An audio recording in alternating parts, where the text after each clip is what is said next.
I'd like to call to order the Board of Selectmen regular meeting of February 11th, 2015. Good evening, everyone. Welcome to our meeting. The first item on the agenda is a presentation by the Amity Woodbridge Historical Society about the tenant for the Darling House. Mary and Don, please.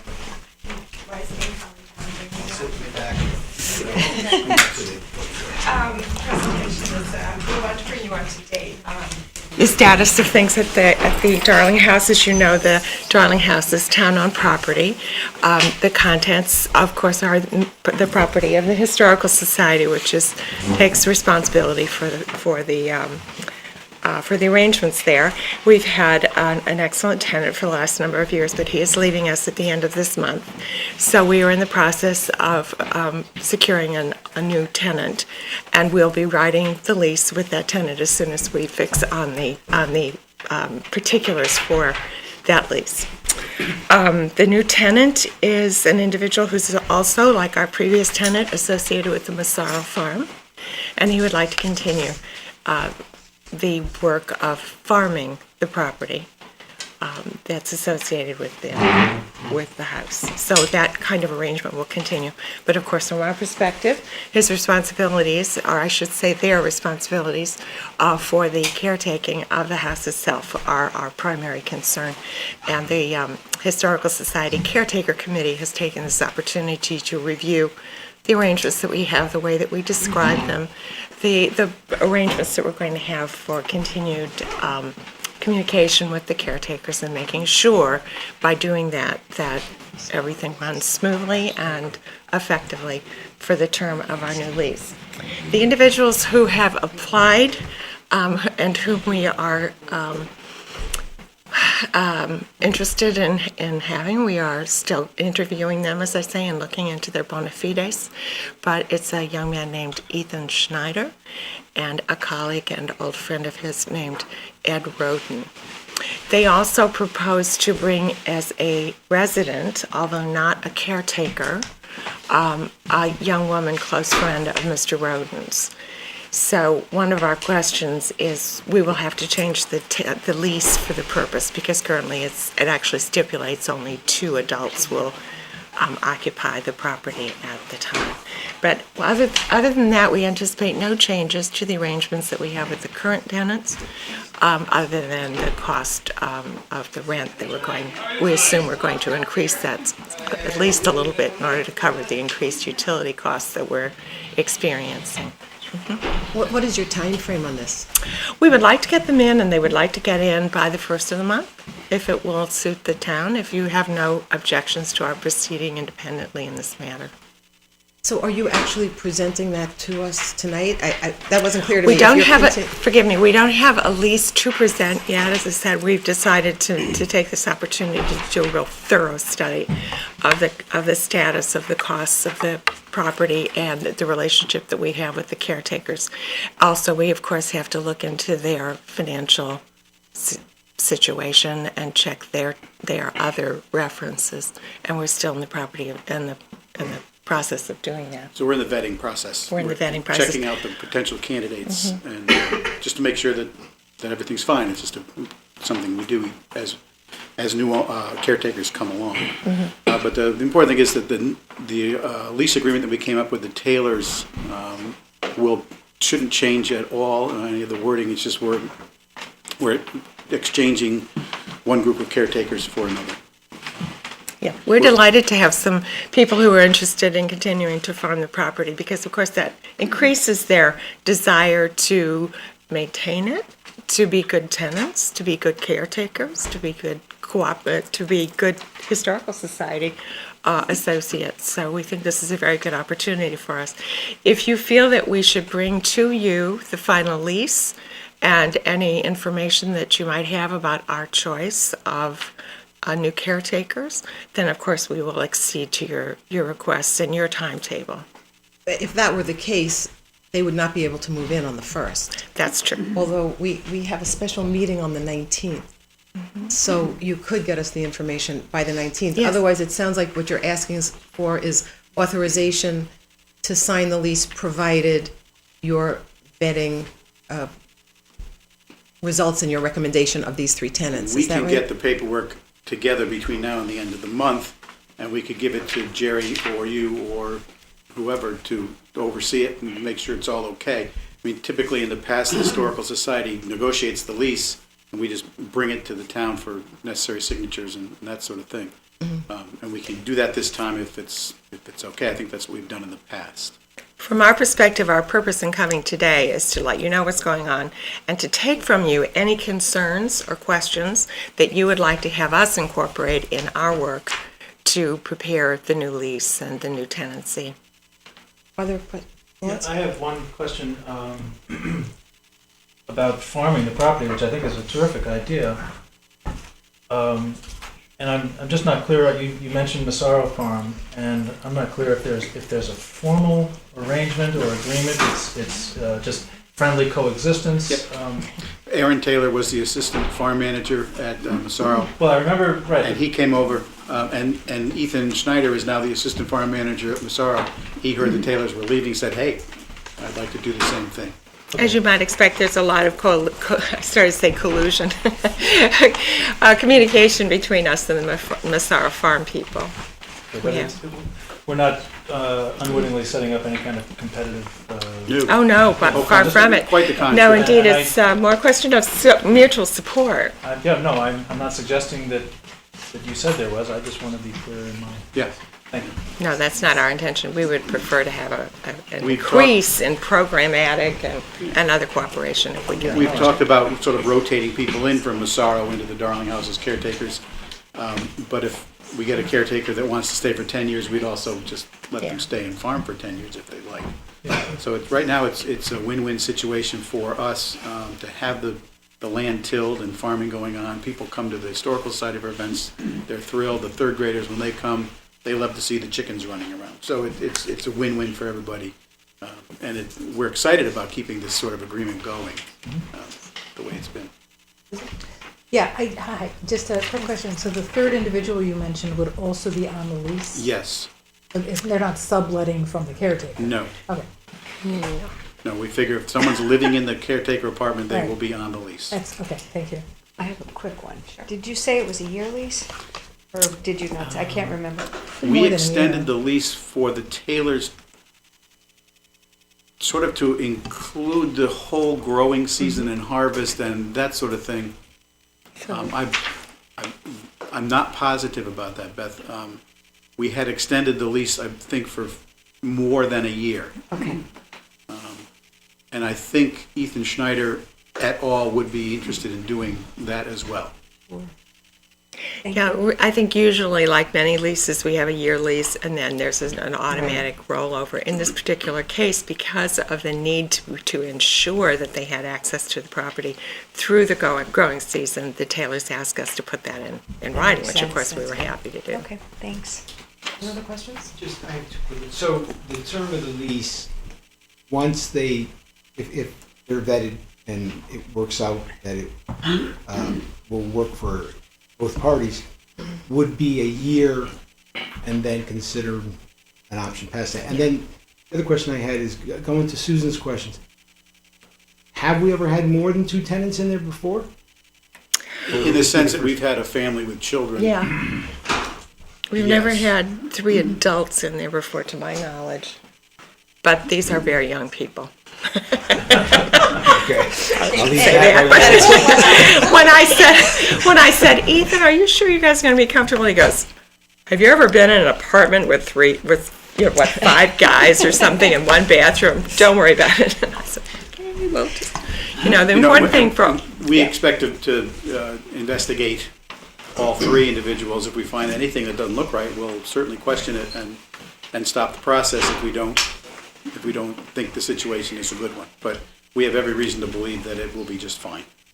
And the Darling Farm, which actually Aaron and Caitlin Taylor have used as their own name, was being run by 3 people. One person lived off site but still worked the farm. So this is just having 3 people on site. That's the difference. So I just want to confirm what I think I hear and understand, that there's an existing lease with some folks who lease the property. Jerry, you either prepared that or reviewed it in the past? Yes. So that, Yeah. okay. So what we're doing now is just putting new folks on, maybe Yes. changing Yeah. the price or whatever. Yep. So Yep. Ellen has to sign that, but it's something that you've already, We have Yeah, a this should be pretty much a boilerplate pretty easy, release yeah. that we've used with several tenants. Last time around, we had to make the slight adjustment to allow for a particular type of business to be conducted on the property, because otherwise the lease prohibits the use of the property for any kind of business purpose. so it's a simple thing. So I think it's up to the board, if you're comfortable to authorize the first selectman to sign the lease, subject to a recommendation by the Historical Society and the Darling House Committee, and then subject to Final review approval by Jerry. town council. And if you're all comfortable with that, if someone wants to make that motion, Very comfortable. is there a motion? So Make moved. that motion. Okay, second. Any other questions or discussion? No, I think it serves the town's best interest to have someone on the property. Oh, yes, definitely. All those in favor? Aye. Thank you very much. Thank you. Thank you. Yeah, in evidence of, I don't know if you knew, this weekend we had a problem.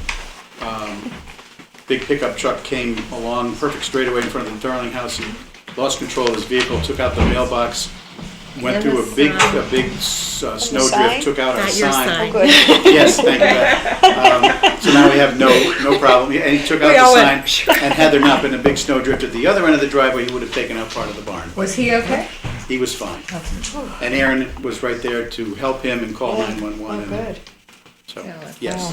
Drama at the Darling. Oh, always, always something. That's Thank you. another advantage of Thank you very having much. farmers there, Yeah, you know. right. they're- Oh, right. Thanks, guys. Very much. If there's no objection by the board, I'd like to move number 11, tax refunds, up because Pat Crisco is here. Before the meeting, I requested that everybody talk into the microphone. When you have these expensive microphones in front of you and you are 3 feet away from the microphone, the public Yes, I- cannot hear anything. This is a public meeting. I have to hear what's going on. I don't hear one word. Yeah, I will remind everyone, please speak into the microphones. I think it's very important. And if people who are not speaking can be careful not to be saying anything, it helps with the sound, as I understand it. So, yes, thank you for the reminder. We will definitely try to do that.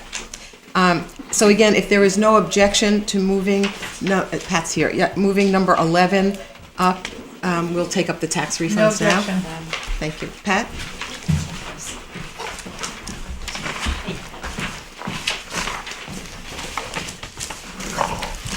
Good evening. Good evening. Good evening. Please talk into the microphone. Sure. I move it over.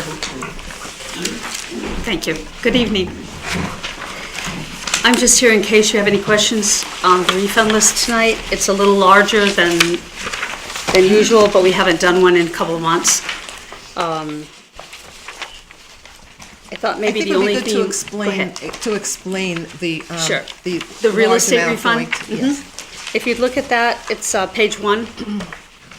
There are 3 refunds to the same family, and it's actually due to a lawsuit that was filed. They were trying to get a building permit to land that was not quite our standard, and it was refused. So it has now been claimed unbuildable, and unbuildable lots are charged at a much lesser rate than buildable lots. And we are able to go back 3 years and refund, and that's what this is about. Betsy Quish, the assessor, looks into it very thoroughly, and that's what this are for. Thank you. Are there any questions for Pat about this or any other refunds? If not, I'll make a motion for the refund of property taxes in the amount of $23,216.41 in accordance with the report that has been distributed. Is there a second? Second. Anything else? All those in favor? Aye. Thank you, Pat. Thank you. The next item on the agenda is the lease of farmland for the town. This is something that comes up each year, and Jerry Shaw has provided us with the background to the lease arrangements and the requests that are here. Are there any questions at this point about the leases or what's proposed? I just, I see what Jerry proposed and all that's fine. I was wondering, were there any Did anyone express an interest that did not get a lease? In other words, or No. these were just The same people. annual folks who... Annual funds, and no one from outside the town, and no one else expressed an interest Okay. this year. I have one question about the guidelines, number 6. Said lease will terminate Yeah, I December saw that. 331st. Oh, really? There's something wrong with that? Yeah, that's a long year. December 331, long year. We'll go in and make that. Here I go again. Sorry. That's good. I read them. So I will entertain a motion to approve the leases as listed in the documents provided. It's Sarah Shepherd for Shepherd Farm, Heath Arnold, Fitzgerald Property, Heath Arnold also for Peck Hill Road, Elderslie Preserve, Chris Sorensen, Bishop Westfield, Mark and Lisa Santoro on the Alleghi property, and Tim Kriz on the Zwick property. So moved. Thank you. Is there a second? Second. Any other questions or discussion? All those in favor? Aye. Thank you. Okay, next item on the agenda is the request for permission to use the community gardens for the growing season. And we have a letter from Tara and Andy Stack, who annually send us this request to continue the community farms as in the past. Is there a motion to grant the permission for continuing use of the Fitzgerald Property Community Gardens? So moved. Second. Any questions or discussion? All those in favor? Aye. Thank you. Okay. Next, we have a request to install benches for Memorial Garden. Would you like to come up and explain the proposal that you've made? Okay. I'm Durga Prasad. I propose to convert my garden in the community garden center to a rose garden and open to the public. And in front of that garden, there is some space where I would like to have 3 granite benches where people can sit down and watch the flowers and beauty of the flowers. That's the garden where my wife used to have gardening for last 20 years at least, I think, and she passed away last August. So I want to convert that garden to rose garden, and I want the public to enjoy the beauty of that garden. So I want 3 benches in front of that garden. I think I have given the plan, and here are other copies if you want to share. I believe the plan has been distributed Okay. to everyone. Yeah. So just the 3 benches here, that's what we need permission for. Right. You have one of the plots in the community gardens, and that you don't We need- have 2 lots right now. They are joined together, and both are converted into rose garden. That would be very beautiful. We I look hope forward so. to it. I hope so. She Adam- loved gardening, she loved nature, so I thought let me do something for her after she has gone, and let public also have some pleasure out of that garden. I'm sure it will provide pleasure to many people, as those gardens do now. Adam has looked at this and had no objection or questions about it.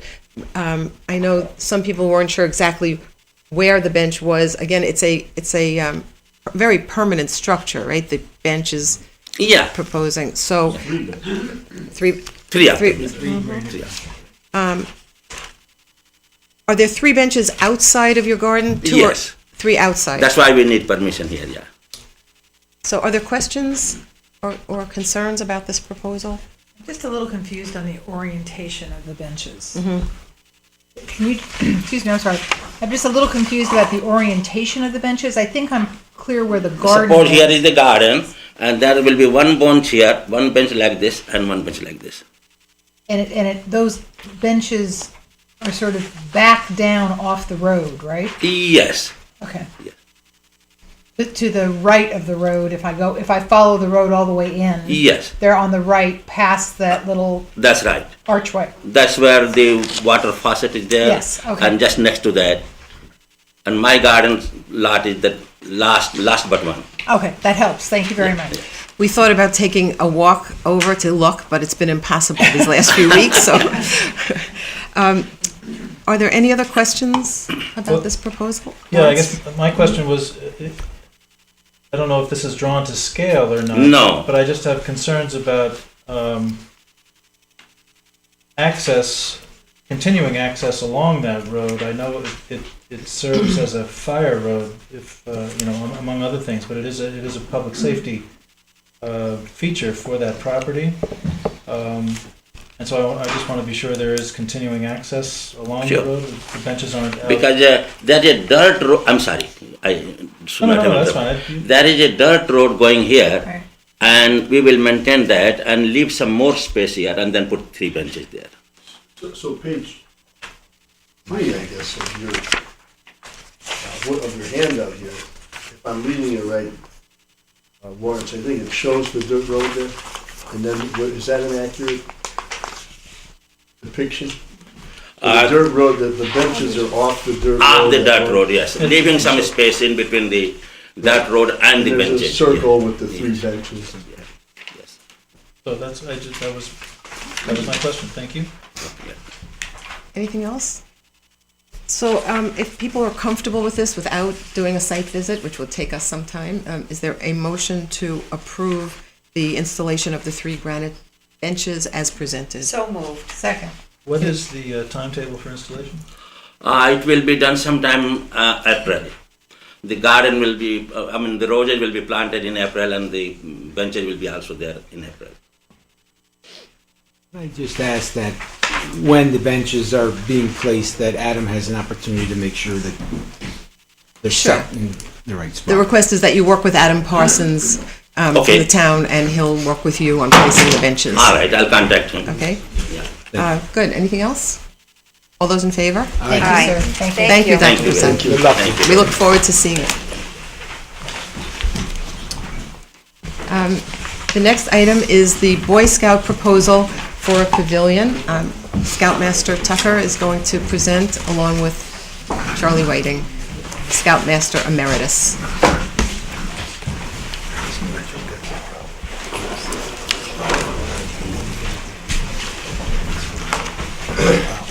Sorry, I'm just going to grab a couple of these youngsters who are occupying chairs and ask them to be my human easels here. So if you guys just... Does that help them get the human easel badge? Yes, there Is is. that the- It's a new badge. You don't need any badges. You don't need any more badges. Here, we'll give it to this guy. Here. Charlie, they want to see your face. No! Okay. I don't know if you can see these, and maybe you don't need to. Again, just to introduce myself, I'm Bob Tucker. I'm actually not the Scoutmaster of Troop 63 anymore. I'm technically an assistant Scoutmaster. I passed on the reins to that last December. However, still being involved and having the concern about the troop and about the boys.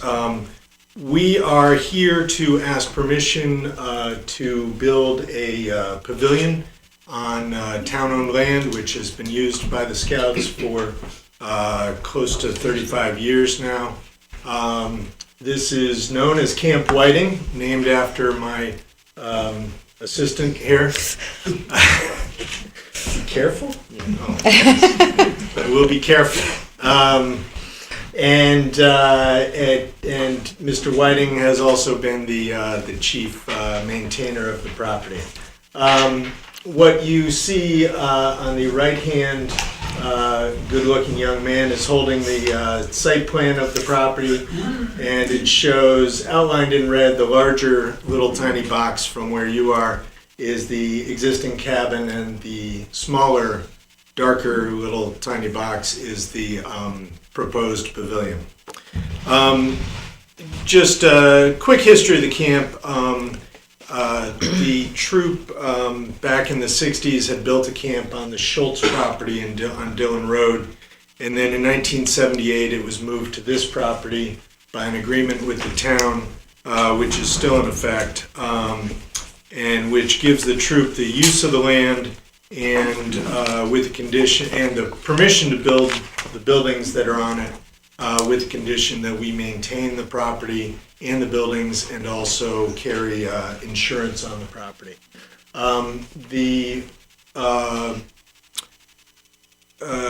The camp has been host to hundreds of kids over those 35 years, probably thousands of kids from Woodbridge and some of the surrounding towns over those years as they've had their first camping experiences in the great outdoors, but close enough to home that if there's really a problem, it's a quick phone call or a run or a ride away.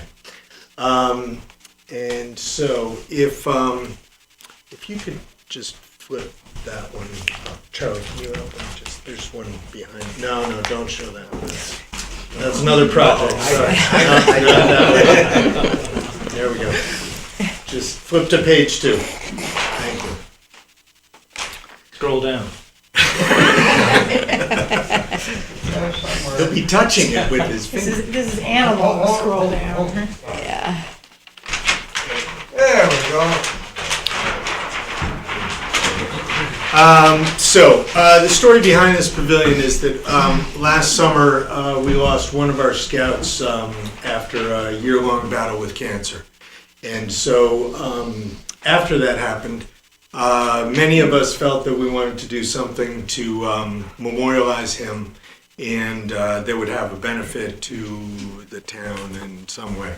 After looking at some other sites and talking to people, we kind of settled on the camp as the best place to build this, where it could serve other kids while they're learning about the outdoors in the same way that our scout, Alfredo Canapari, had also learned in the same place. The plan is for approximately 16 by 24 shelter with open sides. It'll be similar to the Rotary Pavilion, which you're probably familiar with, but notably smaller. The Rotary Pavilion is about 20 by 40. We're not going to be that big, nor do we need it. It is located adjacent to the existing cabin, which is shown in the photo here. There are wetlands on the property, and in these two photos, the right-hand photo shows the site. There are wetlands to the right in that photo. We have met with Terry Gilbertson and Christine Sullivan, the staff members in wetlands and zoning, and they don't see a problem. The building itself will not be in the wetlands, but it will need to go through wetlands review. And Christine sent an email today about that. In conclusion, our agreement with the town gives us the good fortune to have this property to use and for generations of scouts and others. And we are looking to improve the use of it, improve the property with this pavilion. And the other thing I should add is that the fundraising will be done by the troop. We're not looking for any town funds to be spent on this. And in fact, we've already had donations coming in even before we really knew what we were doing. So that's it. Any questions? And right over here where my fingers are is where they propose on building this. Right over in this little section right here. So I can push my stove over top of it. We will probably move the wood pile first. Are there questions for Bob or Charlie? Anyone? I have a question. Just so I understand it, it will be similar to the Rotary Pavilion, but smaller, you said. So there's a concrete pad and then the structure without walls. Depending a little bit on our fundraising, we will probably have a concrete pad. There definitely will be no walls. And it'll probably be, 6 wooden posts and a roof, with bracing. Pretty simple structure. I'm using that to illustrate what I didn't want to draw. It seems like perfectly fitting tribute to the Scout, and the sighting, I think, is just right. I was glad to hear you say that it will go through a review by the Inland Wetlands Commission. Yes. One more question in terms of the troop's agreement with the town in terms of carrying insurance. The troop is prepared to assume any additional premium that might result from. Yes, we carry insurance on all the buildings on the property, which we renew annually, and we'll just add this building to that insurance policy. And that's okay with.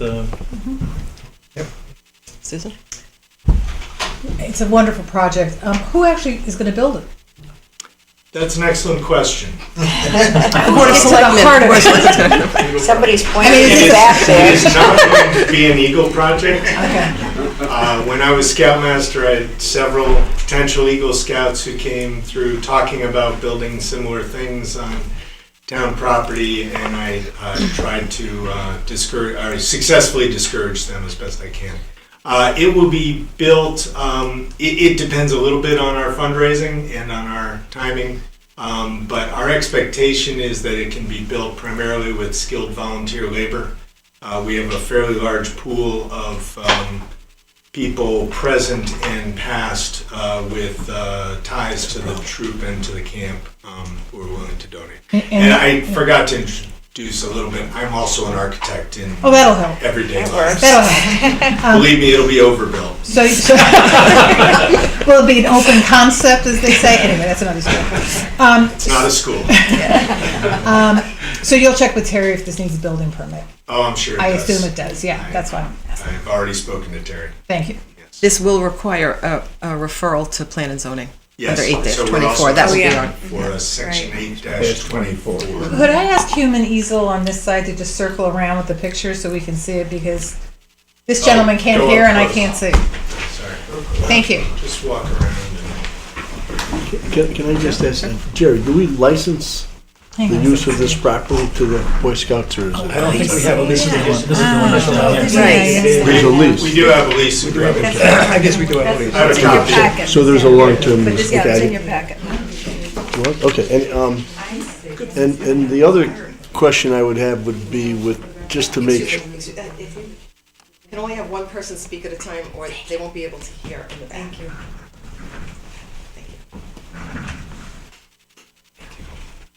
Thank you.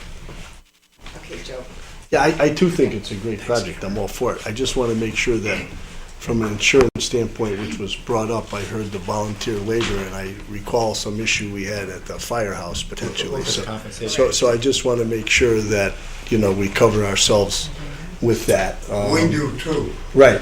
Insuring it once it's up is not an issue, but in terms of the construction, we have to make sure that our insurance is in line for that, Question is- particularly with volunteer labor. Volunteers are not employees of the town and not covered by the town's workers' comp. Correct. Right. So there's an issue arose at the firehouse when some of the firemen wanted to do some building and our insurance company said no. So that's something we're gonna have to work out. Okay. Yeah. If you just use volunteers, if you use regular contractors, they're covered by their own compensation, so it doesn't matter. Right. Okay. So anyway, I just want to cover. We can work that out. Thanks for bringing that to our attention. And Bob, one last question. Will this Don or be memorialized for Alfredo? Will it have his name attached, or Yes. will you? Yes. Great. There's been already talk about How to do that. signage and so on. Yeah, I didn't want to get down the design road too far until we had permission from the landowner to do something here. Is there a motion to approve the project as described and make a referral to Town Plan and Zoning under Connecticut General Statutes, Section 8-24? Second. Anything else? Should that be pending in wetland review? Well, they have to. They have to go through in the wetlands. Yes. There'll probably be some kind of simultaneous applications, right? So do we have a motion and second? Yes, we do. Okay, anything else? All those in favor? Aye. Thank you very much. Thank you all very much. Thanks. So we're a bit ahead of schedule. We can move on to item number 6. When you said there was no lease, I'm saying, did I sleep through that? You're besties. Here's that lease. Am I supposed to pass these around? Yeah, pass it around. So you all see the, Pesticides. this is the lease agreement with the Boy Scout. Boy Scout troop that's now being passed out. Oh, So you'll have it for your records. I was just curious. We need another. Okay, you can take it. That's Lauren. Oh, you know why I give Wait, them here away? it comes. I got it. Okay, thanks. okay. I'd like to move to item number 6 on the agenda, which is the amendment to the town pesticide policy. As you all may recall, we have a policy that prohibits the use of pesticides on town-owned property with certain exceptions, and we had a problem with the ball fields. It was determined that they were not safe, and Adam came to talk to us about it and the problems he was having managing the athletic fields with a purely organic approach. So this is an amended policy, and I want to thank Dave and Ginny Schneider for working on this with me, and Bob Hill and Dwight Rowland, so that we looked at the spirit of the now existing policy, but the serious issues that arose with respect to safety on the ball fields. And this is the proposed new language, which would allow the first selectman to exempt town-owned athletic fields when they are not in safe condition, and that would be an ongoing exemption, subject to review every 2 years, just to make sure that we're complying with the most up-to-date organic approaches. Is there a motion to adopt this amendment to the policy? So moved. Second.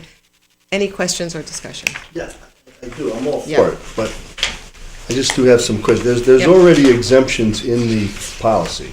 Correct. So I take it that this would actually be number 5, and that's why it's Correct. numbered number 5. Correct. But it says, as of this time, policy shall not apply as of this time.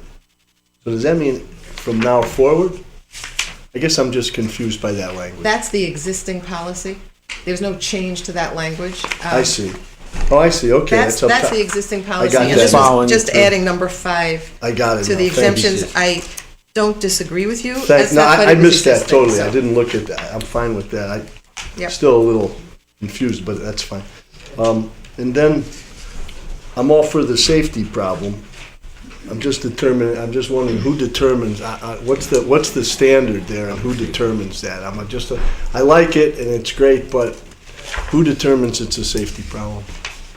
I think under the policy, the way it's been written, and under the policy here, it would be the first selectman. Okay, so someone brings it to you and you determine it's a, Correct. But as I said, this is written to be an ongoing exemption, and I think it would be incumbent upon someone to come and say, we can do better now with organics, and we would review that policy every 2 years to say that we think we can keep them safe with a right. with a more organic approach. Because as to the rest of that, such at least toxic pests, I mean, I suppose, I always get Adam and Brad confused. I'm apologizing. Adam is the guy? Adam, yes. Adam would make that determination in terms of that, and then you make the determination as to the safety measure and so forth. Yeah. That's Just right. trying to And- piece it and- together. I think, I'm sorry. but in practice, input is received from recreation commissioners and the That's staff of true. the recreation department, from the volunteers with the baseball league. So in practice, the decision is made collaboratively. And Adam was an integral part of these discussions. Remember, we had the expert come and Yeah. take a look at the fields, and he was very comfortable with this language, and he's happy to have it in there because he wants to use the least toxic, effective alternative for both for environmental reasons, for his own health reasons, and so he thinks that's a good parameter to have in the revised policy. I do too. Anything else? I'm just going to say 2 things. The first is that from a management point of view, to Lawrence's point, it works great that it's collaborative, so that's perfect. The second point is the way to remember Adam is the Garden of Eden, okay? You're all Thank you, set now Susan. on that one? Just tell Matt. Not sure if I'm set. There. Now you're okay. I'm not going down that Not sure road. if that helps me. Brad. Any other questions? Well, Brad and Discussion? Eve were not in the garden together, so. Jerry, you have the motion and second? Yes, I do. Okay, anything else? All those in favor? Aye. Thank you. We now have an update on the Sorrow Farm. First, Katie Poole is going to talk about the plan to enlarge the parking lot. Welcome, Katie. So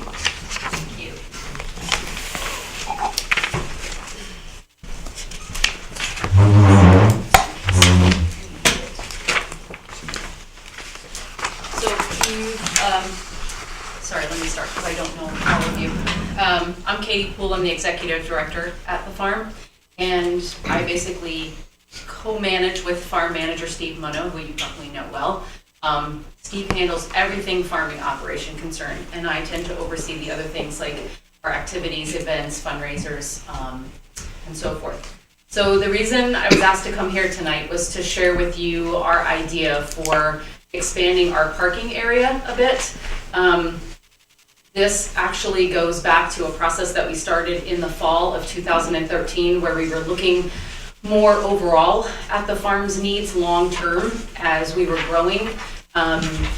More specifically, what facilities we might need to support the existing operation both better and maybe in an expanded fashion as the sort of the farm was really becoming a solid and ongoing operation. And in the process of reviewing those facility needs for the farm, both the farming operation and on the community activity side, both areas really came out after a review. We had an ad hoc committee, and after a thorough review, both areas came out that a more safe and slightly larger parking area would really benefit the farm operation overall. Safety being the number one priority, because right now there are no marked areas in our current barnyard where you enter. And thanks to the excellent management of Steve, we have a very solid subscription rate to the farm CSA, which is the seasonal subscription program, of about 180 subscribers per year. So that means between the months of the end of May and the end of October, we've got approximately 90 cars twice a week coming through the farm area. And those cars will often commingle with the pedestrian traffic and the farm traffic. So it can sometimes be a free-for-all, and we're out there trying to coordinate the parking as best we can, especially when there's other activities going on, and parents will often be crossing the farm into our U-Pick area where they can go and pick their own vegetables. That's how we arrived at the plan that you're looking at now. Once we decided that parking was a priority concern, we continued the work of that committee to just look at parking options for the farm, given the land that we have. And we wanted to both have the least impact on the farm, do something that was reasonable in cost. And so we looked at actually 3 different plans that were all submitted by architects. And that work went on for quite a bit and included members of the boards of both the farming operation and the tax-exempt nonprofit. And after much consideration and input, actually, we arrived at the plan that you have in front of you, which provides what we feel is a reasonable expectation to accommodate the size of these regular activities that we're doing on the farm. So the number of parking spaces we were looking for was 35 to 40 in a way that put a least impact on the farm and was safe for pedestrian traffic and did not impact the use of the existing farm vehicle traffic.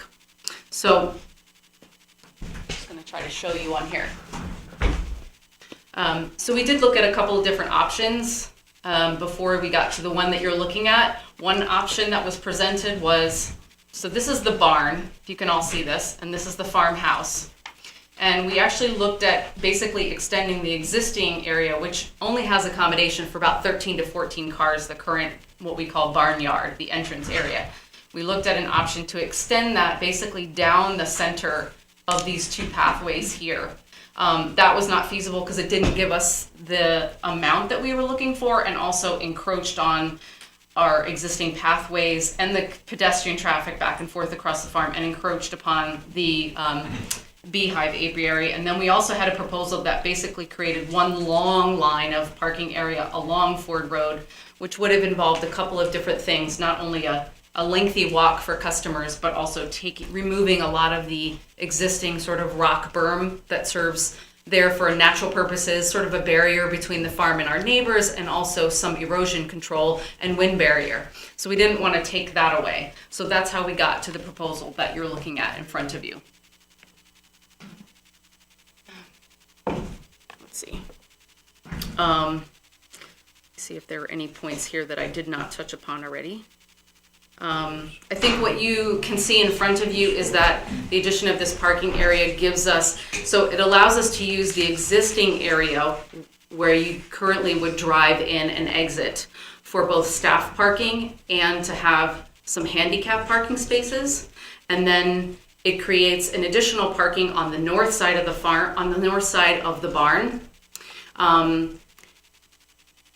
This allows a walking area from that. It allows us to direct pedestrian traffic, I should say, both to the barn, which is where the CSA pickup happens, and then to the other areas of activity of the farm while providing safe crossing and not impeding the farm traffic. So the truck and the tractor that might be going back and forth at any given time. There is some grading that will have to take place, and we do plan on installing some native plantings, some additional, which will add to the existing native plantings we've already added at the farm. It's low impact because it currently is using a field that has proven unsuitable for actually growing any crops. There's actually a high level of rock, granite in that field, and using our organic practices, that field is currently inundated with a lot of poison ivy that we've yet been able to eradicate not using strictly organic methods. It also leaves in place the majority of that rock berm that goes along Ford Road, and we do plan on using a permeable surface so that it will absorb groundwater. So those are the primary features and how we arrived at this after many, many months. And do you have any questions? Katie, did you explain how pedestrians will get from the parking lot to the barn and the other activities? Is it down the middle between the cars? So there is there's a, sorry, were you saying something? Yeah, so is an area down the center, and then you'll see a defined pathway that is on the eastern edge of that parking area that is not there now, but will be created to actually direct traffic both on the, I guess it would be the southeast side of the barn, into the side barn entrance there, and then into our learning garden, which has become quite a hub of activity for people as they arrive at the farm. Thank you. Okay. Questions? So, Katie, other than something like the dinner, which has probably more parking spaces than you even have here, right? I did have a question about. I myself have used the old nursing home. I don't know if you have an actual agreement, or if that's just something that we as pedestrians saw as an empty spot and we went over there and we use it. Do you have some type of agreement when overflow that you could use that lot, or is? We do have, so, I mean, this is really meant to accommodate the majority, first and foremost, of the CSA, and then our events and other farm activities. And we realize for something like the dinner, where you're having 150 to 180 people come, there might be one or two other events at the farm each year that even have that level.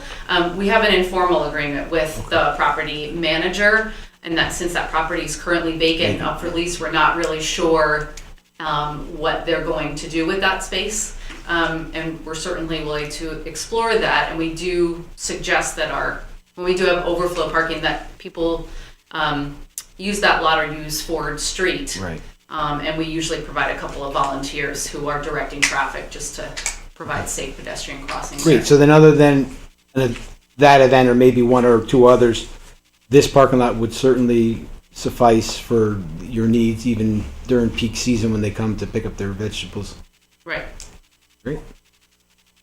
Any other questions? What's the financing details of this? We haven't figured that out yet because we're still exploring we were looking at some different surface options, something that might be like a we were looking at a variety of different things. And so there's two primary costs that are gonna be involved is moving the dirt and moving our existing 8-foot deer fencing and creating another gate entry for that. We just had a meeting at the end of January with the town engineer, and we will probably need to do some site review, maybe even with a surveyor, before we get to the point of getting an actual cost estimate. So we're really not sure what the estimate is at this point. Any other questions? I got a question. Hi, Katie. Hi. So when you say it's an impermeable surface? No, permeable. I'm sorry, permeable surface. Yes. I'm talking about dirt? Well, dirt would probably be too muddy. It would probably look a lot like the existing entrance area, which is a combination of different sizes of crushed stone. Okay, all right. I've been caught in that free-for-all, so I know what you're saying about that. And I noticed that the idea is that the traffic flow, this is in and this is out. Correct. Okay, so you're going to have appropriate turning radii and all that kind of thing. Yes, to that direct was one of the traffic that things that way. the town engineer actually looked at with us to make sure that it's out. Right, because So it's this not report- shown here, but I assume you would do that with signage and all that kind of Yes. stuff. Great. And I just have one other question. Sure. So people who are driving in here and picking up, are they coming all the way around to come in, or are they coming in on this end of the barn? Do you mean the driving part or the walking The part? walking part. Is this end now going to be open for? Yes. Oh, I see. Okay, great. Yes. Thank you. I mean, there's been a door there, but the traffic has been entering on the other side. It always comes in the other Yes. side, right? Because that's where the sign-in sheet is. Yep. Yes. Thank you. It's true. Yes. Lawrence? It seems counterintuitive to me to to take farmland out of production on a farm. And I understand you have practical needs for additional parking. I had questions about the surface you were planning too. But getting back to the soil quality on this, and whose determination is it that this is unsuitable for production? Is that just someone's preference, or did you have a scientist come and analyze the soil? I know that has happened in other parts of town where a Yukon or a federal soil scientist comes. Anyway, I guess what I'm asking is, there's no time ever in the future that this might be considered for production? No, that's not true, actually. I mean, the entire area of the farm, which right now is both field, rocks, woods, and wetlands, so there's a variety of surfaces there. And it can vary in quality from one corner to another greatly, also depending on the pitch of the property, right? Because we have one field that's a lot wetter than another field. So there's nothing to say that this would not be suitable, and that's one of the main reasons why we did not want to put a paved surface on it. Was because so that, if, for instance, some farmer down the road came along and wanted to conduct the operation differently at the farm, there is the possibility of, returning this to operative farmland. But I know we trust our farm manager who adheres to strict organic standards. And, being at the property now 5 years and monitoring that existing field and trying a variety of different options, at least with what we're doing now under organic standards, we have not been able to convert it into a field that would be cultivatable. It's not just the poison ivy, but the pitch is much steeper than anywhere else on the farm, which creates a lot of runoff. And actually we had an NRCS grant that allowed us to divert that runoff by creating a swale right below this right below this field.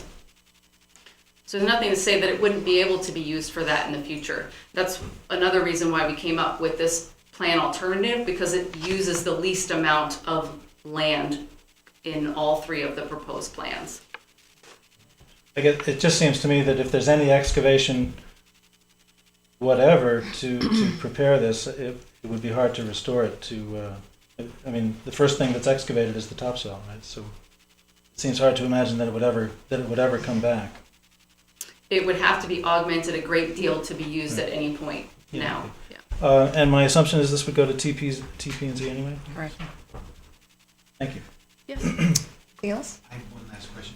So, Katie, am I right in that the area that we typically think of now as where the parking is, I'm looking at those little words, you're still going to use that as drop off for the children for Yes, that will become a pickup and drop-off, staff parking, and designated handicap parking. okay. Yeah. So you will use that. You just use that. You'll have somebody who's monitoring it. Yes. Anything else? Okay, is there a motion to approve the Massaro Farm installing the parking area as described and referring the proposal to Town Plan and Zoning for an 8-24 review? I would be more comfortable, if you don't mind, I would be more comfortable approving a referral to TP&Z. And then I approve agree with afterwards? Lawrence on that, Okay. in terms of not approving, I mean, we don't even know the funding or anything, or the Right. finance, so I'm with Lawrence on that one. Can I ask a question? Do you need to know the cost from us before it gets approved, if we're paying for it? I suppose not. Okay.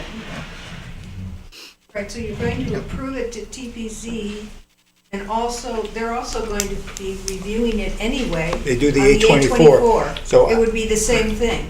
I'm not sure that the Board of Selectmen refers to TP&Z other than on an 8-24 Correct. referral. That's up to the applicant to go to TP&Z.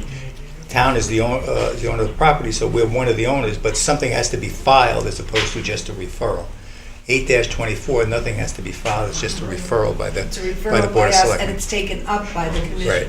So just to be clear, is it preferable for us to approve it and refer it, or we can do it either way? Either way, I think usually we did the last one, we just referred it to 8-24 before, to TP&Z before we approved it. That's what we usually do. That's what we We usually refer it for the Refer and it, and then when okay. their letter comes back to us, Then we we vote vote. for I feel approval. more comfortable Because we with could that. approve it, and they could Comfortable have with issues, I mean. Right, Right. then The it's not. statute takes so care we'll of that, just but it's better refer it to form. them for 824. All right? I feel, Yes, what you want. yeah, I feel more You got what you want.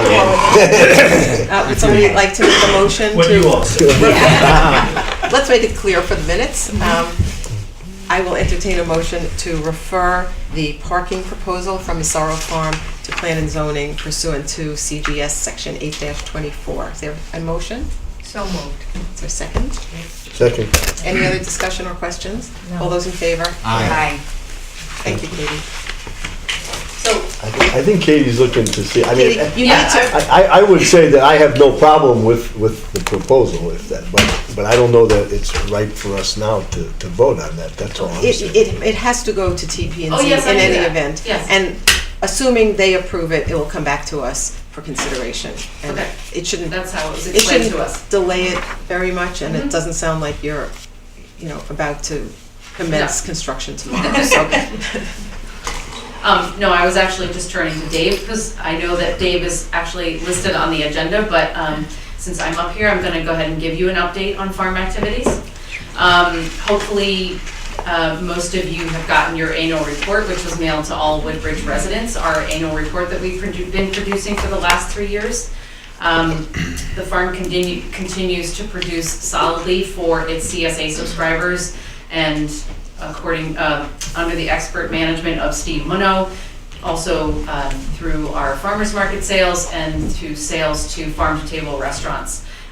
Because of his management, we've actually maintained our primary motivation to donate at least 10% of what we grow, and to our local hunger relief agencies. That's not just a lot of one particular crop, but we really try to strive to make sure that when we're making those donations weekly throughout the season, that we're giving those recipients the same diversity of produce that all of our customers are getting. So they're not just getting 30 or 50 pounds of cabbage, they're getting a mixture of everything that they can use, just like our farm market customers. Katie, I just have to interject. Did they get all that bok choy in the beginning of the season?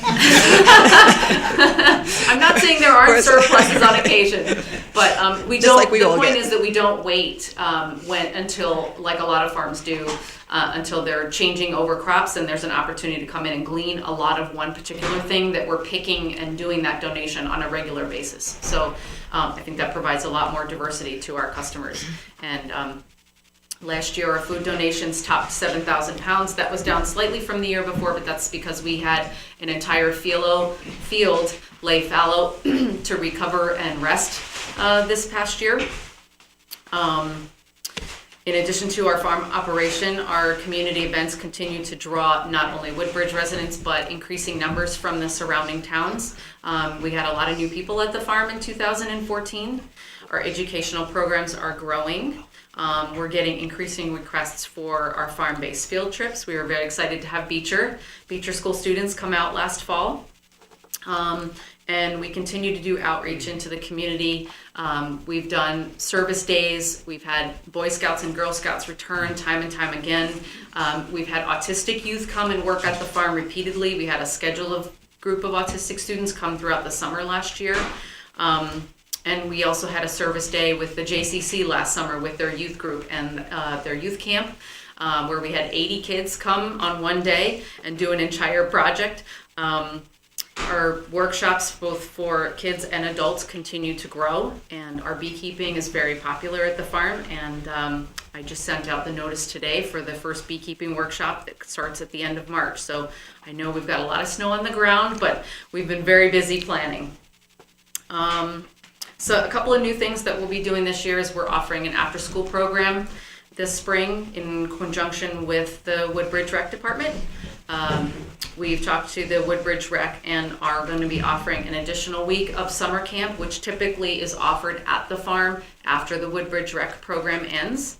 That's been a very popular program, and we've had parents ask us to extend it, so we're going to try that this year and see what kind of enrollment we get.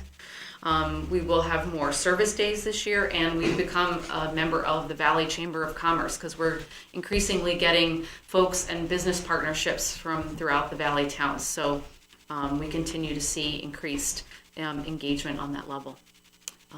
So I guess that's about it. All good news.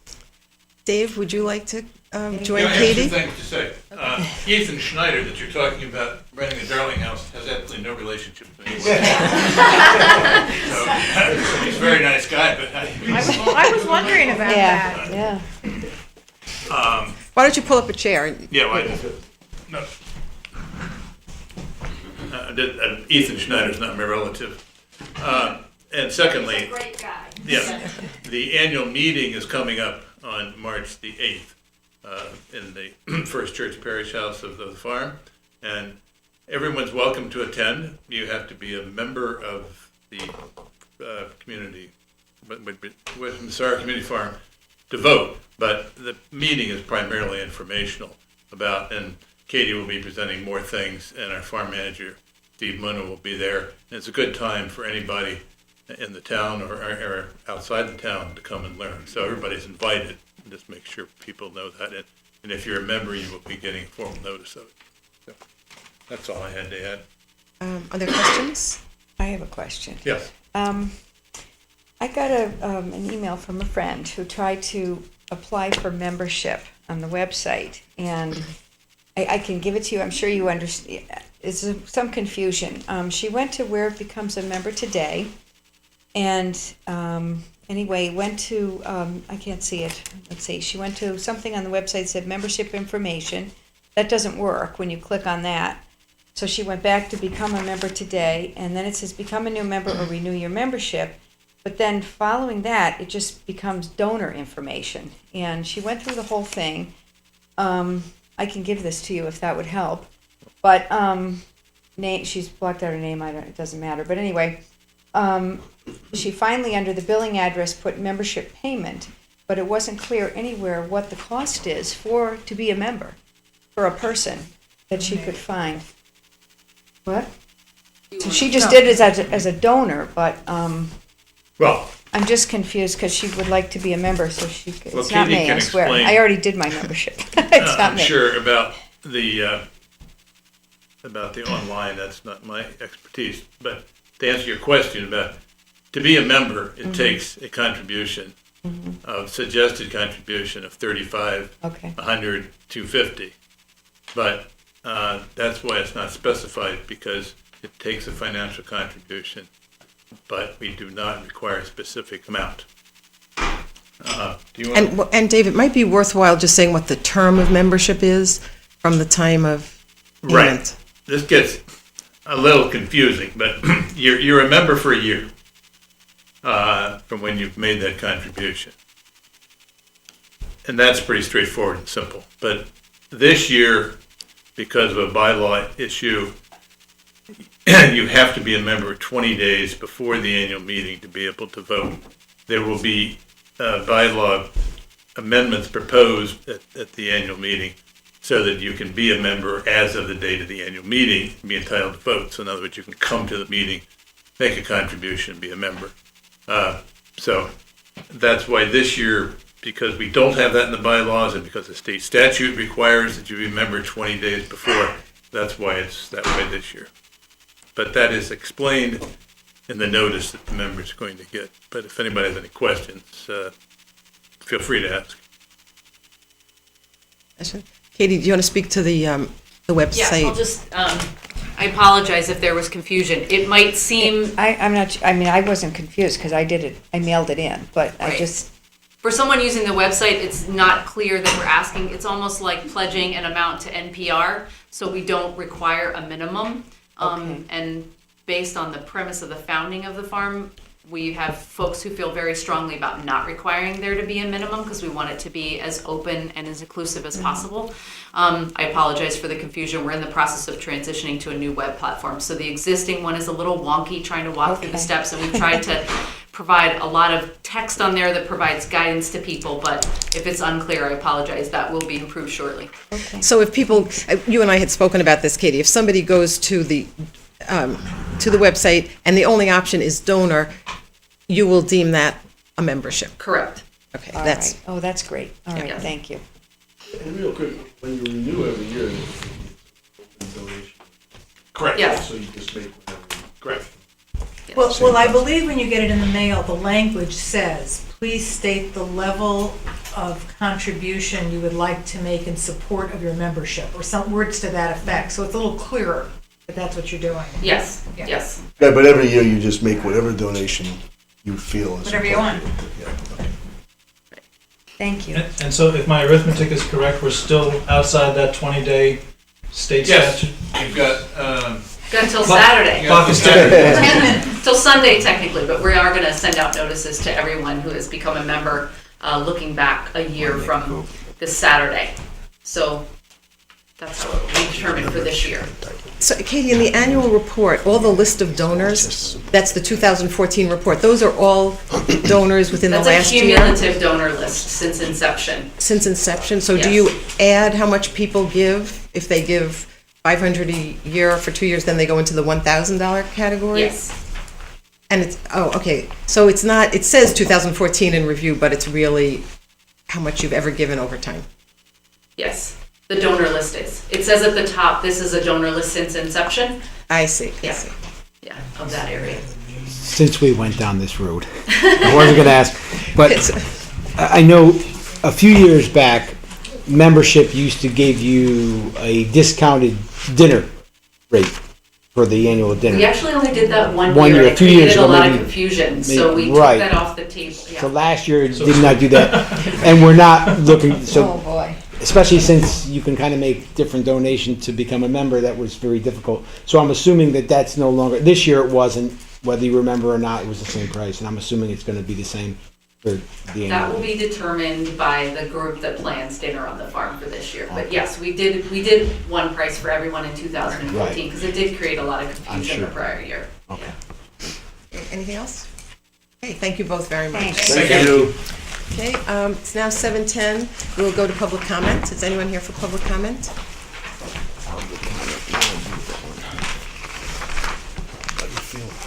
No one? Okay, then we will move on.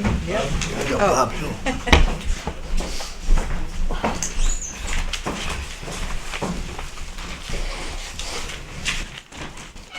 Excuse me, I would request that members of the board please talk into the microphone just like this lady did. That requires 4 inches from the microphone. That's democratic governance. Okay. Bob Hill, Acorn Hill. Glad to see you were able to make it, Tony. Glad to hope you're feeling better. Okay. So, before I kind of get into my comments that I've noted here, thought you might be interested just kind kind of something happened today in my work endeavors as I was on a call with the bank. And it's a bank I had not worked with before, and we were talking about other types of transactions they may handle, franchises, manufacturing, types of businesses.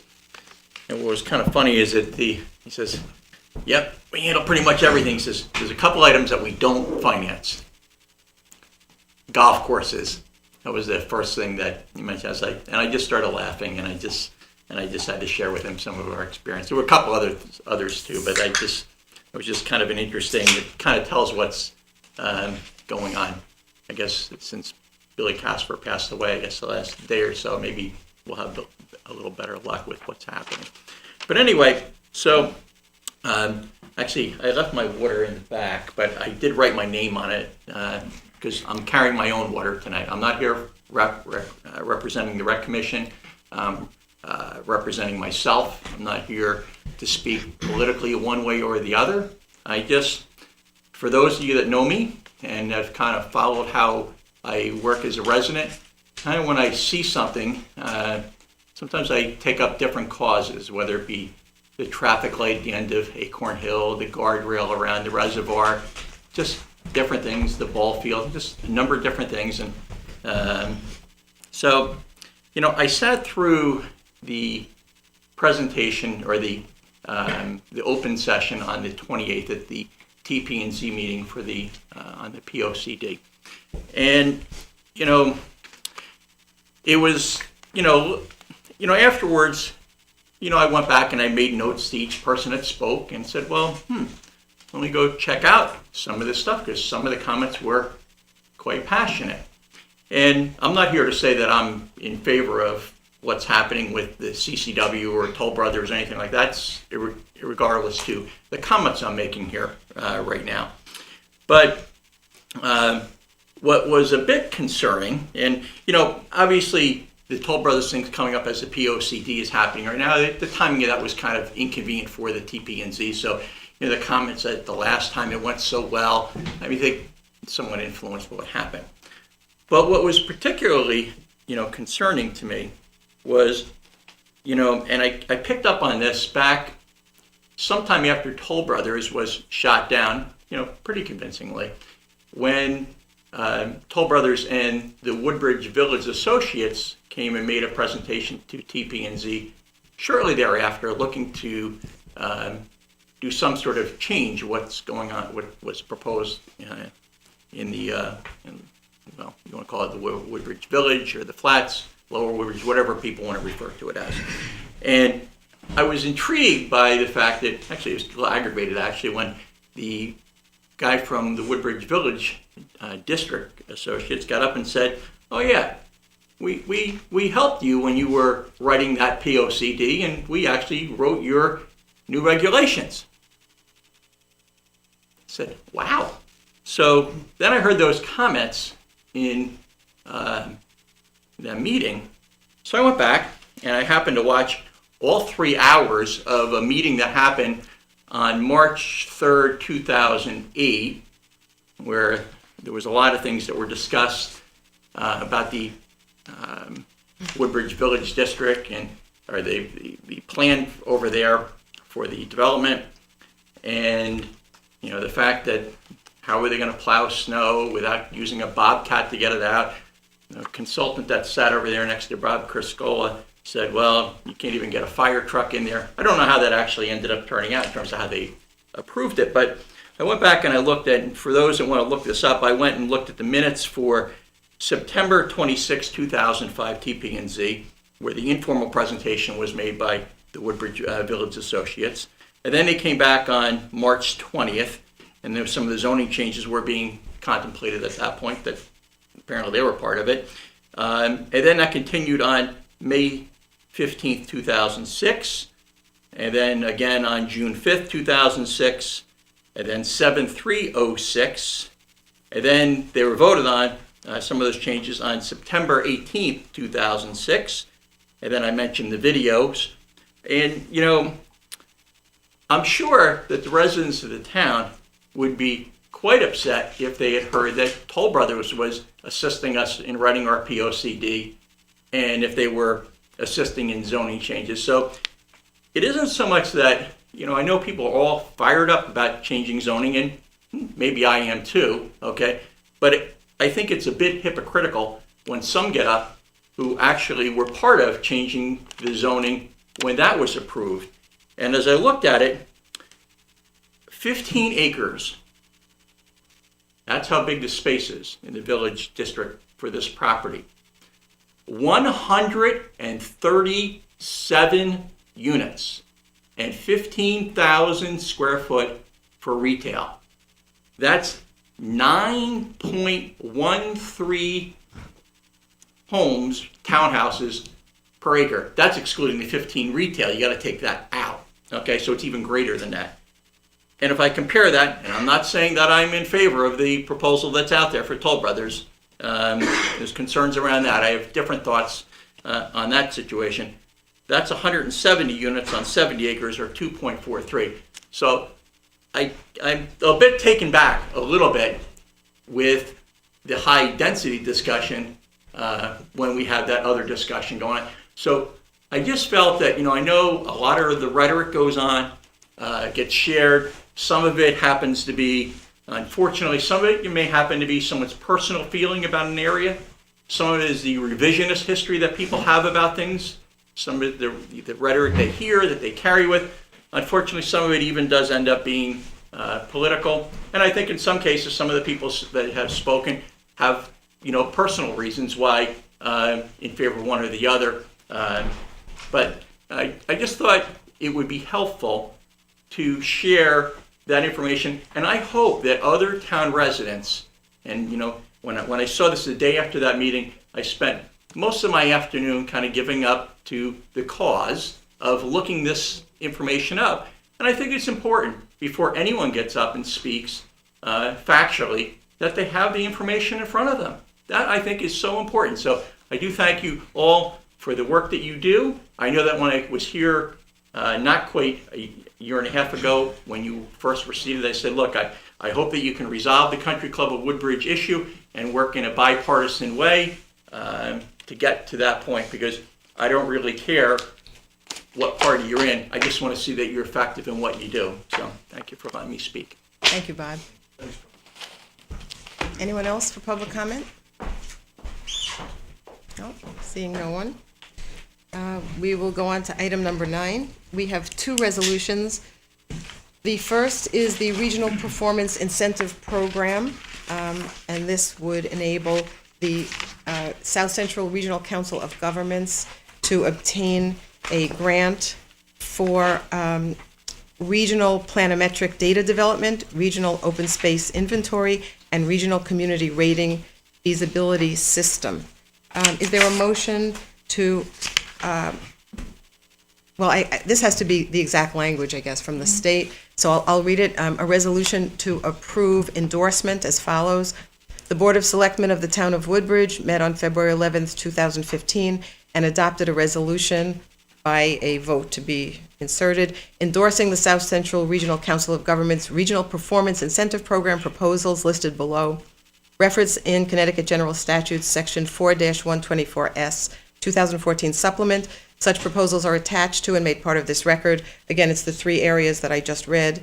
And so that would be the motion to approve the resolution of endorsement as included in your packets. Thank you. Is there a second? Second. Any questions or discussion? So can I just do my best Beth Heller impersonation? Yes. I heard you say planimetric, but what I read is planimetic. Excuse me, we cannot hear what's going on. Please use. Well, you don't want to hear about planimetric. This is a democracy. Yes, sir, and I apologize, but I'm just questioning a typographical error. It is a typo, and I will fix it. Okay, so, I just want to Thank you, Lawrence. Thank you. I'm quite sure it is planimetric. Yeah. Anything else? So I presume we're just falling in line with the other members of the region and was approving this, we do it every year. Correct. Anything else? No, we're just in last one. Do we have a motion? Oh, we did all that. Yeah. Oh, we have I a made motion the second. motion Sorry, I was second. reading this. Okay, Anything else? No. All those in favor? Aye. Aye. Thank you. The next item is to authorize the first selectman to execute the microgrid grant resolution and authorize acceptance. This has been in the works for quite a while, and this is the agreement between the town and the state, and will enable us to obtain the $3 million grant that we got for the microgrid. Again, there is very specific resolution language. Do you want me to wait till they finish talking so you can hear?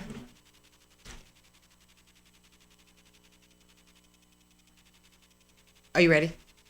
So the resolution was provided by the state. We have specific language here. It's a resolution of the Woodbridge Board of Selectmen. Resolved that it is in the best interests of the town of Woodbridge to enter into contracts with the Department of Energy and Environmental Protection. In furtherance of this resolution, Ellen Scalatar, the first selectman, is duly authorized to enter into and sign said contracts on behalf of the town of Woodbridge. Ellen Scalatar currently holds the office of first selectman and has held that office since July 1, 2013. The first selectman is further authorized to provide such additional information and execute such other documents as may be required by the local, state, or federal government in Connecticut with said contracts, and to execute any amendments, rescissions, and revisions thereto. Is there a motion to approve this resolution? So moved. Thank you. Second? Second. Any discussion or questions? I'm going to do a Beth Heller. Can you hear that? Can you hear me? Okay? I can hear Okay. you, I did not hear the first selectman at all. I mean, you are 2 feet away from the microphone, and sorry. for God's sakes, I mean, you need 4 inches. Okay. I will try to speak closer into the microphone, and I'll be sure to give you a copy of this resolution so you can see the language. I would just capitalize the environmental protection in the first paragraph. That's it. Okay? Okay. Because it's referred to in page 2 that way. Thank you. I have one question. Yes. I'm not sure it's for Ellen, or maybe even Jerry wants to weigh in on it.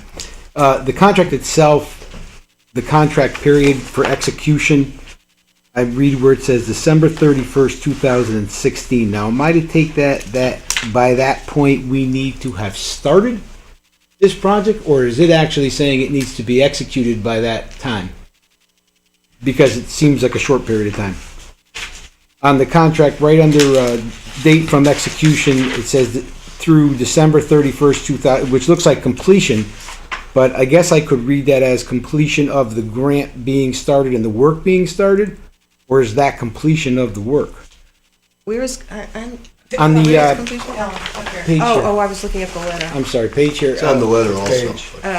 And then maybe about the third one down is contract period, date from execution is number 7, and then through December 31st, 2016. I'm just trying to determine, is that saying it needs to be completed by then, or the work needs to actually have been just started by then? It's a little...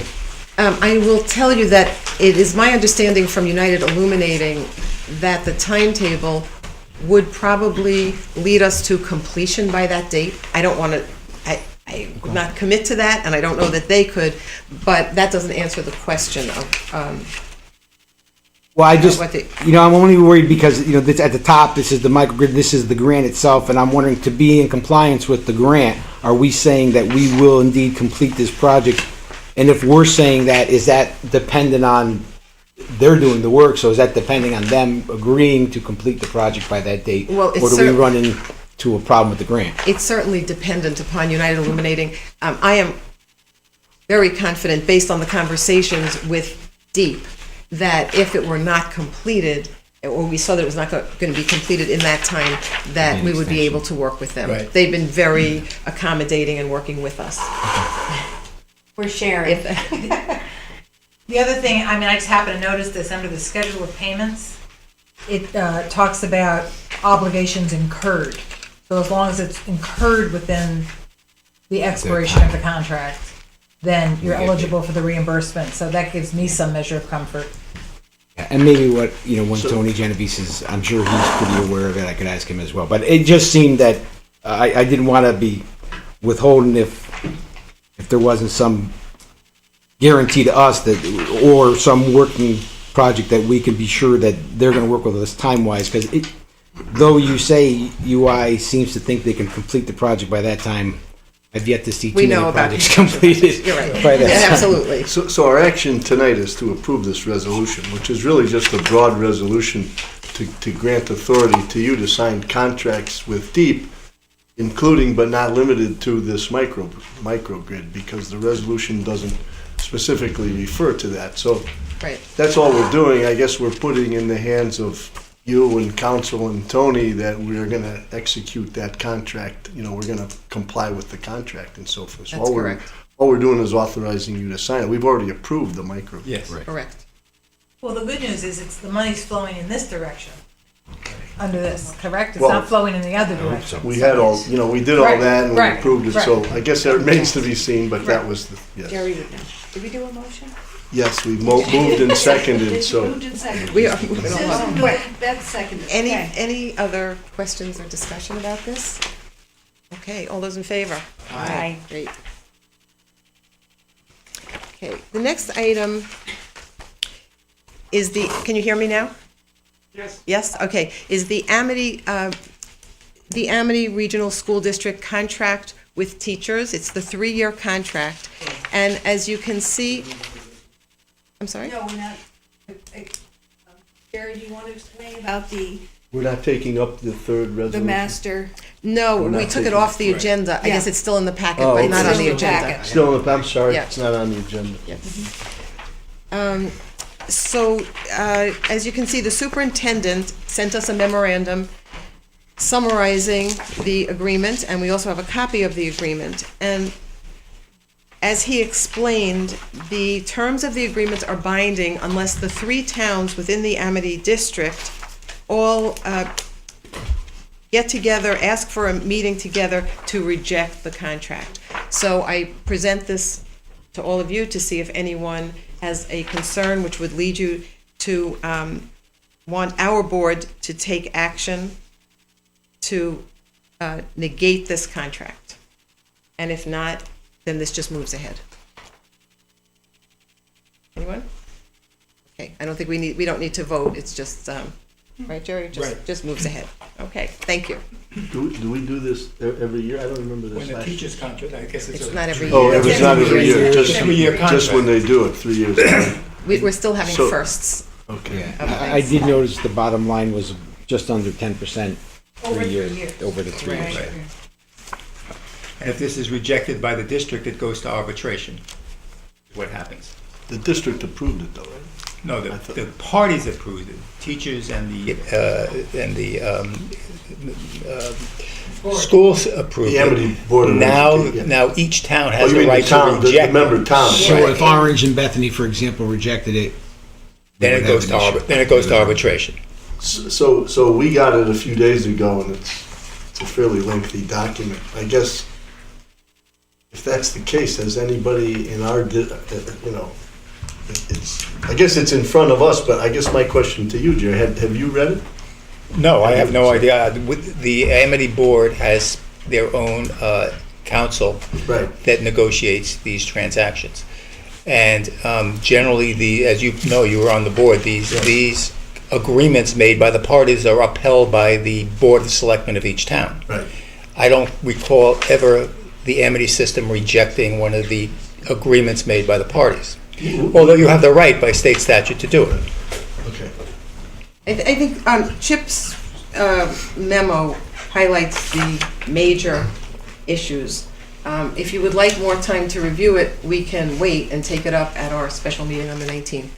Would you like to? No, it just seems to be a pro forma perfunctory exercise or I think. anything, Well, no one's really. You allow the parties to arrive at their own labor contract for the most part, Correct. unless there's something glaring that each town wants to object to, but these things are usually upheld, very few understand. interest arbitration. But I see little process otherwise. I mean, we're not really looking at it, or you're our town council and you haven't looked at it, so who could object? Well, we don't have to vote tonight, we can look at it if you want, that's, I think everybody's voting. And Tony looked at it, generally on the financial side, but again, we can delay it if you'd like to, or just. But we're not acting on it anyway. No, we're not rejecting it. Only if the I want board, to if reject the it. board reviews Well, it and that- says, that- oh, we want to object. Okay. I'm No, fine. okay. Next, we are up to Betsy's report. Point of order. Yes. Number 8. Personnel. Oh, I'm sorry. Skipped it.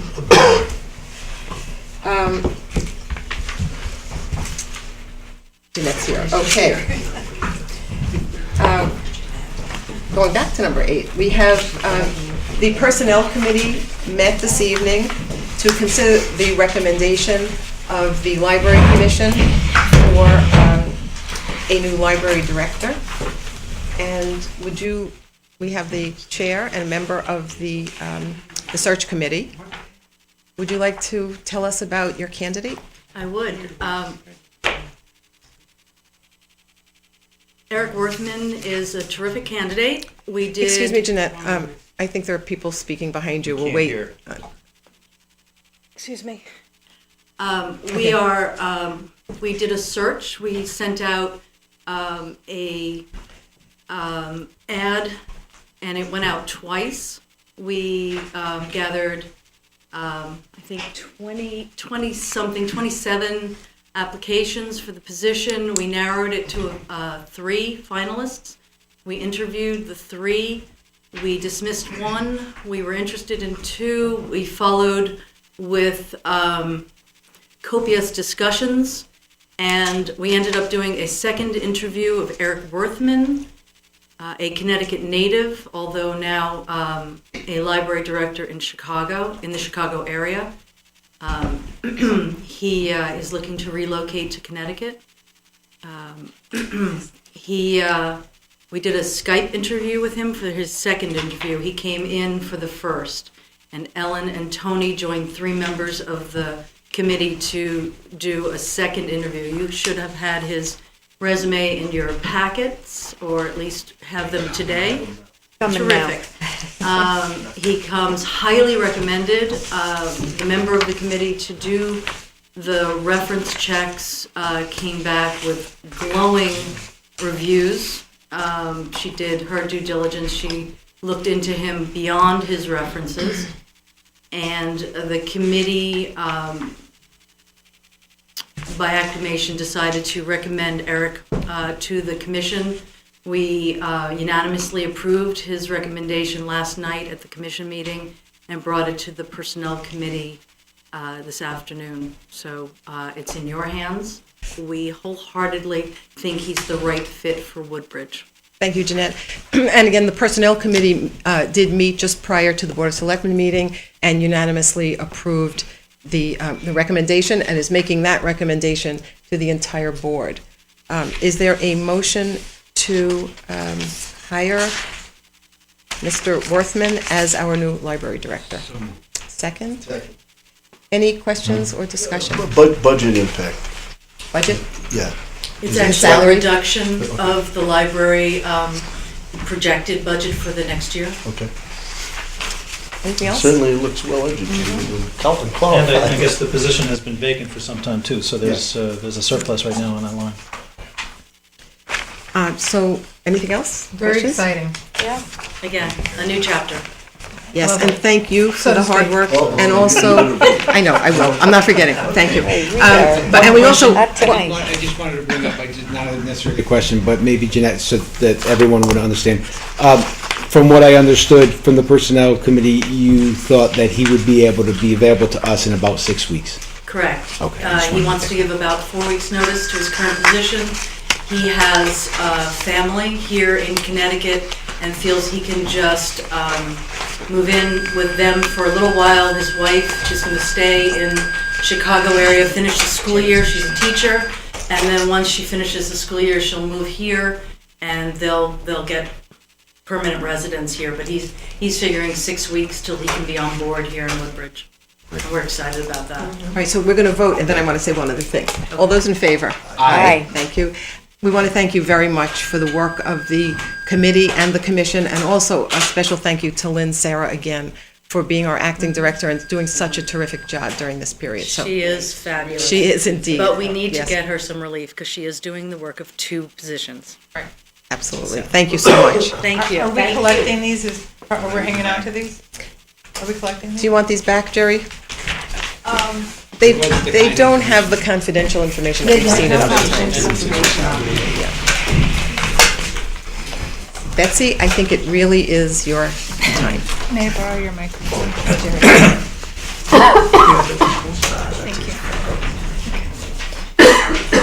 We've got two quick updates about the energy challenge and our communications.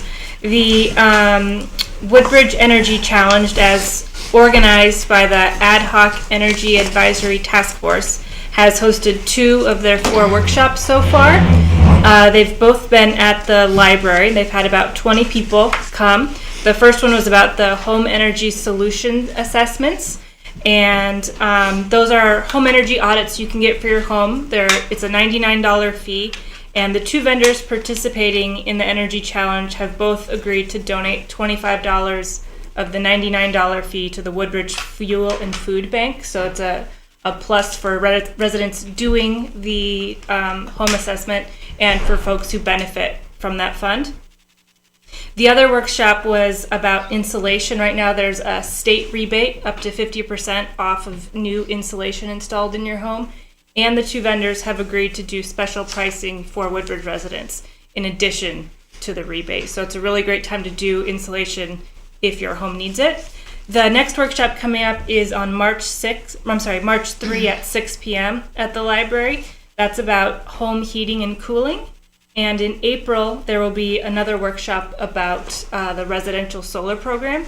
And all of this information is on the town's website. The other thing is we gained a couple new followers on Facebook and the e-newsletter with all of the storm.